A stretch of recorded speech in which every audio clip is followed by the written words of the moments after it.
साहब जय Hind. Major general राजन Kochhar sir, जय हिंद। बहुत बहुत शुक्रिया समय देने के लिए। Thank you sir. तो जय हिंद राजन जी। शुक्रिया सर, समय दिया आपने। बड़े अहम मुद्दे पर मैंने बात करनी थी आपसे, क्योंकि हाल ही में एक बड़ी अहम खबर आई कि भारत 6 और राइफल अमेरिका से 72,000 के आसपास खरीद रहा है और उसे एलओसी पर एलएसी पर दिया जाएगा। काउंटर इंसर्जेंसी में भी उस राइफल का इस्तेमाल किया जाएगा। मुझे लगा कि बहुत जरूरी भी है। जिस प्रकार से आतंकियों के पास M4 कार्बाइन मिल रही है, तो ये जरूरी भी है। लेकिन फिर जहन में सवाल आया कि हम एक के 203 भी तो बना रहे थे अमेठी के अंदर, बहुत चर्चा हुई उसकी। अगर वो बन रही है तो फिर इसको हम क्यों खरीद रहे हैं, या फिर वो अब प्रोजेक्ट जो है पोस्टपोन होता जा रहा है? सर क्या अपडेट है? राजेश जी, आपको याद होगा इस प्रोग्राम हमने एक असॉल्ट राइफल का शायद पहले भी किया था आपके चैनल में। जी जी। और एक मैंने इसके ऊपर 3-4 महीने पहले एक आर्टिकल भी लिखा था चाणक्य फोरम में। जो हमारे पास जो इंसाज राइफल थी उसकी रिप्लेसमेंट कई सालों से ड्यू थी। ओके और सर। एक इंडियन आर्मी की एक डिमांड थी कि हमको एक बेटर वेपन चाहिए। और जो आजकल जो टेररिस्ट के अगेंस्ट इस तरीके का वेपन जिसका कैलिबर 7.62 mm हो, क्योंकि एक अगर आप एक दो कैलिबर को कंपेयर करेंगे 5.56 और 7.62, तो आपको ये पता चलेगा कि हम हमारी ट्रेनिंग के टाइम पे एक गोली एक दुश्मन, जी जो कोई भी रेंज होता था, कोई भी ट्रेनिंग पोस्ट होता था, हमारे एक यहाँ पे एक प्लेकार्ड ऐसा लगा होता था जवानों को प्रोत्साहित करने के लिए कि एक गोली एक दुश्मन।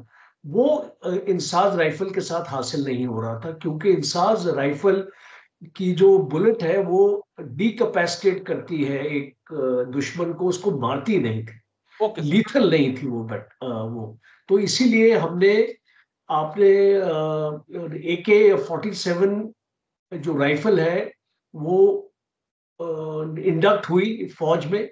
जी स्पेशल फोर्सेस को पहले ये दी गई, बाद में आप जानते हैं RR बटालियंस को, और फिर हमारी रेगुलर इन्फेंट्री को भी मिली वो वेपन। जी जी। दूसरा हमने टेवोर राइफल, ये असॉल्ट राइफल हमने इजराइल से ली। और ये खासतौर पे स्पेशल फोर्सेस की डिमांड थी। ये एक बहुत ही इफेक्टिव, लाइट वेट और एक रेट ऑफ फायर और इसकी एक्यूरेसी और इसकी मेटलर्जी और इसका डिजाइन जी सारे बेहतरीन थे, तो इसलिए हमने इसको लिया। बट अब जो सवाल उठ रहा है, देखिए हमने एक सिग्योर राइफल जो है ये 6 सिग्योर राइफल, जी। ये हमने 2019 में अमेरिका से ली थी। आपको याद होगा कि जब ये चाइना की ये प्रॉब्लम स्टार्ट हो रही थी, सलमान तो भाई उस जी। टाइम पे हमने वहां पे LOC के ऊपर हमको ये इसकी रिक्वायरमेंट थी, तो हमने ये राइफल ली और 73,000 हमने ली। और फिर ये एक रिपीट ऑर्डर अभी गया है 73,000 का। बीच में इस रिपीट ऑर्डर को रोक दिया गया था। Okay sir. और क्यों रोका था? क्योंकि AK-203 राइफल का जो प्लांट है अमेठी में, आप जानते हैं, जी ये प्लांट कोरबा करके जगह है, फैक्ट्री है, ये वहां पे स्टैब्लिश हुआ था। और लास्ट इंफॉर्मेशन ये है कि तकरीबन 35,000 राइफल जी। AK-203 इंडियन आर्मी को सप्लाई कर दी गई। ओके। और ये कॉन्ट्रैक्ट जो कॉन्ट्रैक्टेड अमाउंट है वो है 7,50,000 राइफल। जी अब हमारे इंडियन आर्मी की रिक्वायरमेंट तकरीबन, हमारे जो इन्फेंट्री सोल्जर्स हैं और बाकी सोल्जर्स हैं, तकरीबन 8 लाख से ऊपर एक जो रिक्वायरमेंट है। तो टोटल एक प्लानिंग के हिसाब से हुआ था कि पूरे इन्फेंट्री को, हर ओके। एक सोल्जर को AK-203 की राइफल मिलेगी आने वाले वक्त। जी जी। पर मुझे ऐसा लगता है कि इस राइफल की जो मैन्युफैक्चरिंग कैपेबिलिटी है इस प्लांट की, और उसको मद्देनजर रखते हुए आई थिंक गवर्नमेंट को ऐसा लगा होगा कि अभी हम इसका वेट नहीं कर सकते। जी। वो डेफिशिएंसीज हैं फौज में, क्योंकि हम इंसास को अगर आपने रिप्लेस करना है तो वो आपको एक टाइम बाउंड आपका प्लान होगा, प्रोग्राम होगा, रोल ऑन प्लान होगा, उस हिसाब से इस राइफल को रिप्लेस करना पड़ेगा। और बिल्कुल सर। इसीलिए मुझे ये इसको लगा कि ये डिसीजन लिया गया, पर एक इसमें कंट्रोवर्सी आ गई। जी सर। कंट्रोवर्सी है कि एक स्टेटमेंट जो विवेक कृष्णन है, आपने सुना होगा, ये ट्रिपल एस डिफेंस के सीईओ हैं। जी। बेंगलोर की कंपनी है, स्टार्टअप कंपनी है ये। जी। इस कंपनी ने भी एक असॉल्ट राइफल डेवलप की है, ओके सर। और ये विवेक कृष्णन का दावा है, एक स्टेटमेंट आई है कल, दावा है कि मेरी जो असॉल्ट राइफल है वो वर्ल्ड की, आप किसी भी राइफल के साथ उसको कंपेयर कर सकते हैं। ओके। और हमको मौका नहीं दिया। हम बोलते हैं कि हम आत्मनिर्भर भारत है, मेक इन इंडिया है, जी। जी। पर हम मेक इन इंडिया वालों को बढ़ावा क्यों नहीं दे रहे? बिल्कुल सर। और पॉइंट है। हमने इस हथियार को इंपोर्ट क्यों किया है? अब वो खास तौर पे जो उनका दावा है, वो बोलते हैं कि ये एक एक्सीलेंट राइफल है। इसकी लिथैलिटी, इसकी रोबस्टनेस, इसकी एक्यूरेसी और रेट ऑफ फायर सब कंपेयर करते हैं इस राइफल से, सिक्योर से। जी। और एक और दावा किया है, विवेक जी ने दावा किया है कि अ, हमारी जो राइफल है, आप इसको फील्ड कंडीशंस में इसको टेस्ट करवाएं, ओके। और बाकी राइफल से कंपेयर करवाएं। और हमारा ये दावा है कि ये राइफल खरी उतरेगी। और इस कंपनी ने एक और दावा किया है कि उसके पास एक्सपोर्ट ऑर्डर्स हैं आज, जी। यूनाइटेड स्टेट से, साउथ ईस्ट एशियन कंट्री से, ओके। अफ्रीकन कंट्री से और यूरोपियन कंट्री से। इसका ये मतलब है कि वो ये दावा करते हैं कि अगर हमारी राइफल बाहर के देश लेना पसंद कर रहे हैं और उनको एक्सेप्टेबल है, और जी। उनकी फौज को एक्सेप्टेबल है, तो हमारी फौज को क्यों नहीं? बिल्कुल।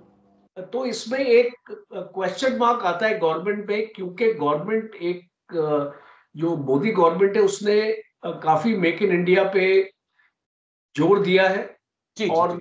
खास तौर पे हमने ये भी देखा है कि अ, ये गवर्नमेंट ने एक नेगेटिव इंपोर्ट लिस्ट भी निकाली है। जी। तकरीबन 2000 से 3000 आइटम नेगेटिव इंपोर्ट लिस्ट पे डाले गए कि हम ये बाहर से नहीं खरीदेंगे, ओके। हम ये इंडिया में मैन्युफैक्चर करेंगे। जी। तो अभी एक प्रश्न चिन्ह लग रहा है कि ये डिसीजन क्या मेक इन इंडिया के अगेंस्ट जाएगा? तो जी।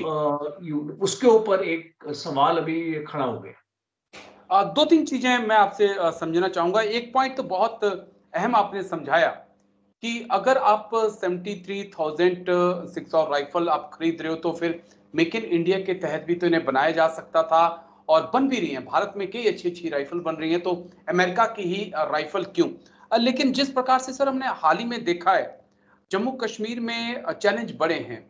पहले मिलिटेंट भी AK-47 का यूज करते थे, AK-56 का इस्तेमाल करते थे, लेकिन अब M4 राइफल जब से आई है तब से हम देख रहे हैं कि स्टील बुलेट के साथ जो उसका गठजोड़ है, मेल है, वो बेहद खतरनाक हो रहा है। क्या उसके मुकाबले के लिए भारत को वाकई में एक ऐसी असॉल्ट राइफल की जरूरत है जो सिक्सौर हो या AK-203 हो, और कैसे आप देखते हैं? देखिए, ये सिक्स और जो ये राइफल है, ये 4-5 साल हमारी फौज में रही है, जी। और इसकी बहुत पॉजिटिव रिपोर्ट्स आई। और इस बेसिकली ड्रॉबैक इस राइफल का यही था कि इस राइफल के साथ जो अटैचमेंट्स आनी थी, ओके। वो हमने ऑर्डर नहीं किए। जैसे इसके जो साइट्स आ रहे थे, जी या अगर हमको रेल्स चाहिए थे जी। जिससे हम ग्रेनेड भी लॉन्च कर सकते हैं। आप जानते ओके। हैं कि राइफल से ग्रेनेड भी लॉन्च बिल्कुल। होता है। तो इस टाइप की चीजें इस राइफल के साथ एड ऑन नहीं आई थी, और इसका हमने खुद जुगाड़ किया। हमने अपनी कंपनीज को बोला कि आप इसको तैयार करो, और जो ये इसका बट भी हमने चेंज किया। एक पॉलीमर, इसका लकड़ी का बट होता है, जी। वो पॉलीमर का हमने इसका बट बनाया। AK-47 के साथ भी हमने इस टाइप की अपग्रेडेशन की है। ओके। तो बेसिकली ये राइफल बहुत ही बेहतरीन राइफल है। जी और जो मैं अगर इस राइफल के ऊपर अगर आप मेरे से कमेंट मांगे तो मैं आपको बताऊंगा कि ये फौज के लिए बहुत ही अच्छा स्टेप है, क्योंकि इस टाइप की राइफल अभी, जैसे आपने बताया कि टेररिस्ट के पास M4 कार्बाइन और M4 राइफल है, जी। और जो एक चैलेंज है हमारी सिक्योरिटी फोर्सेस के लिए। तो from that point of view मैं इसको स्वीकार करता हूं कि ये प्रोक्योरमेंट जो अभी हमने किया है, आई थिंक 700 साढ़े 700 करोड़ का अमाउंट है, कोई इतना ज्यादा अमाउंट नहीं है। जी जी। जी जो हमने इसको खरीदा है इस राइफल के लिए, वो एक जरूरत है। बट मैं इसमें एक चीज और भी ये कहना चाहूंगा कि ऐसी जो कंपनीज है, जैसे कि SSS डिफेंस, मैं कोई इस कंपनी का कोई स्पोक्स पर्सन नहीं हूं, जी। पर मैं इतना इसको कहना चाहूंगा कि ऐसी कंपनीज को भी फोकस। प्रोत्साहन हमको देना चाहिए। जी जी अब सर। जैसे कि आपने ड्रोन्स, आपके जितने भी ड्रोन्स आज लद्दाख के बॉर्डर में हैं, 80 से 90% ड्रोन्स हमारे खुद के मैन्युफैक्चर है। हमारा बिल्कुल मेक सर। इन इंडिया एक स्टार्टअप है, इसको जिसने, ये बेंगलोर का ही स्टार्टअप है जिसने जी इस ड्रोन्स को मैन्युफैक्चर करके, और हमने लाइन ऑफ एक्चुअल कंट्रोल में इसको डाला है, उसको डिप्लॉय कर रखा है। सेम चीज हमको इन कंपनीज को भी एनकरेजमेंट देनी चाहिए, क्योंकि आने वाले वक्त में देखिए, अभी तो आपने इंपोर्ट कर लिया और आपने, जी आपकी रिक्वायरमेंट्स पूरी हो गई, बट आने वाले वक्त में हमको इस चीज के बारे में भी सोचना पड़ेगा कि अगर हम अपने देश के अंदर एक इकोसिस्टम डिफेंस का नहीं बनाएंगे, जी। इस तरीके की इंडस्ट्रीज हम नहीं खड़ी करेंगे, तो आने वाले वक्त में जो आपको स्पेयर सपोर्ट चाहिए, जो ठीक आपको है। एमुनिशन सपोर्ट चाहिए, अब देखिए हमने एमुनिशन नहीं खरीदा, जी। अब हम इस राइफल का एमुनिशन हमारे देश में खुद बनाएंगे। ओके। तो अगर आप ऐसी सोच रखते हैं कि एमुनिशन अगर आपने उसको नहीं लिया, अगर आपने अमेरिकन एमुनिशन नहीं लिया, और इस एमुनिशन का जो भी प्रोडक्शन है वो इंडिया में होगा, अगर इस टाइप की सोच है, तो हमको इस राइफल को भी इंडिया में मैन्युफैक्चर करने की जरूरत है। जी और बिल्कुल। हाँ, और ऐसी कंपनीज को एनकरेजमेंट देने की जरूरत है। जरूरत है। बस एक आखिरी पॉइंट जो मेरे लिए समझना बहुत जरूरी है, जो 36-37 हजार जितनी भी आर्मी को AK-203 डिलीवर की गई हैं, मैं आज तक ये समझ नहीं पाया कि क्या वो अमेठी में बनी थी या असेंबल अमेठी में हुई हैं। अभी ये पॉइंट मुझे थोड़ा सा क्लियर करिएगा सर, क्योंकि जो मेरी जानकारी है वो असेंबल अमेठी में हुई है, बनी नहीं है वो। मैं चाहूंगा कि आप इस पे जरूर फोकस डालें। और दूसरा, रूस के साथ प्रॉब्लम क्या चल रही है सर? 2 स्क्वाड्रन अभी भी S-400 के आना बाकी हैं, उसमें भी डिलीवरी देरी हो रही है। AK-203 भी रूस के साथ ही कॉन्टैक्ट है। कुछ और डिफेंस डील हैं जिनमें देरी हो रही है। कैसे आप देख रहे हैं भारत रूस रिश्ते और ये डिफेंस डिलीवरी में देरी? देखिए, पहले तो आपका जो सवाल है कि ये राइफल क्या भारत में मैन्युफैक्चर हुई है, ये राइफल भारत में मैन्युफैक्चर नहीं हुई। जी वो आपका, बिल्कुल आपकी जानकारी सही है कि ये यहाँ पे असेंबल हो रही है। बल्कि इसके जो कुछ पार्ट्स हैं वो इंडिया में मैन्युफैक्चर हो रहे हैं, जो इस ओके। राइफल में लगेंगे। फिट हो रहे हैं। ठीक है अभी सर। पूरी इसकी जो डिटेल्ड के इसमें कितने पार्ट्स इंडिया में मैन्युफैक्चर है, कितने बाहर से आ रहे हैं, वो शायद आई थिंक पब्लिक इंफॉर्मेशन नहीं है, और ना ही इसका कोई खुलासा अमेठी की जो फैक्ट्री है उनके MD ने किया है। वो एक मेजर जनरल है, मेजर शर्मा है, वो जी सर्विंग है। तो उनके साथ भी मेरा कुछ कम्युनिकेशन का एक्सचेंज हुआ है। पर वहां से ये जानकारी नहीं है। पर इतना आपकी बात जो मैं इसको सही मानता हूँ कि इंडिया में ये मैन्युफैक्चर नहीं हो रही राइफल, ये खाली असेंबल हो रही है। आने वाले वक्त में प्रोग्राम है जब बिल्कुल सर। टेक्नोलॉजी ट्रांसफर होगी, इस टाइप का है प्रोग्राम। अच्छा, दूसरा आपका जो क्वेश्चन है कि क्या था दूसरा आपका क्वेश्चन? ये कि S-400 हो या हाँ, दूसरी मिसाइल S-400। स्टील हो, और रूस ओके। की तरफ से हाँ देरी क्यों हो रही है? हाँ। अमेरिका भी तो देरी कर रहा है सर, रूस नहीं, अमेरिका भी देरी कर रहा है। अपाचे अमेरिका नहीं दे रहा है, 404 इंजन देने को तैयार नहीं है, रूस भी देरी कर रहा है। यहाँ जो बादल हैं जंग के, वो लगातार और काले होते जा रहे हैं। देखिए, रूस की तरफ से दो इश्यूज है हमको। एक तो लड़ाई हो रही है यूक्रेन में, जी और रूस की जितनी भी इंडस्ट्री है, जो भी डिफेंस इंडस्ट्री है, वो रूस के लिए एमुनेशन और हथियार मैन्युफैक्चर कर रही है। तो ऑब्वियसली रूस किसको प्रायोरिटी देगा? जी यू नो, अपने सेल्फ डिफेंस को देगा, या अपने ऑफेंसिव को देगा, या अपने प्लान्स को देगा, या इंडिया को देगा? तो एक चीज तो वो है कि इंडिया को जो है, इंडिया की जो प्रायोरिटी है वो उसको कम कर दिया गया ओके। है। दूसरा, एक जियो पॉलिटिक्स का खेल चल रहा है। जियो पॉलिटिक्स का खेल ये चल रहा है कि अभी रूस और चाइना क्लोज आ रहे हैं। जी रूस पाकिस्तान को भी इन्फ्लुएंस करने की कोशिश कर रहा है। हमने ये भी सुना है कि T-80 टैंक्स पाकिस्तान ने रूस से लिए हैं, और जो पंजशीर उनका जो एयर डिफेंस सिस्टम जी है, वो भी पाकिस्तान चाहता है कि वो रूस से ले। और रूस को कोई वो नहीं है, आपत्ति नहीं है पाकिस्तान को देने में। बिल्कुल सर। बिकॉज अल्टीमेटली वो ये देख रहा है कि पाकिस्तान अगर हमको पैसे दे दे, हमारी पेमेंट कर दे, तो हम उसको दे देंगे, कोई भी देश, एज अ मैटर ऑफ बिल्कुल फैक्ट। तो वो चीज ऐसा मत इसको समझिए कि रूस भारत का ही है और किसी का नहीं है। जी हमको अपना जो डिफेंस अपना खुद ही सोचना पड़ेगा। अरे रशिया और अमेरिका तो वो अपने फायदे की अपना सोच रहे हैं। जी दूसरा, जो जो पॉलिटिकल एंगल ये है कि यूनाइटेड स्टेट्स नहीं चाहता कि हम रशिया से कोई भी वेपन अपना डीलिंग्स रखें। और जी वो जेक सलिवन ने भी एक स्टेटमेंट दिया था, जो उनके एनएसए है, कि कुछ देर पहले कि भारत अगर रशिया से हथियार लेने या बंद कर दे, तो हम उसको जो भी भारत की जरूरत है, हम हम उसकी पूरी करेंगे। तो जी इस टाइप की स्टेटमेंट जब आती है तो इस टाइप की पॉलिसी आती है। और दूसरा, जो ये जेट इंजन के ऊपर बातचीत हुई थी, उसकी ट्रांसफर ऑफ टेक्नोलॉजी के ऊपर भी रोक लग गई है। तो रूस भी अपना पाउंड ऑफ फ्लैश लेना चाहता है।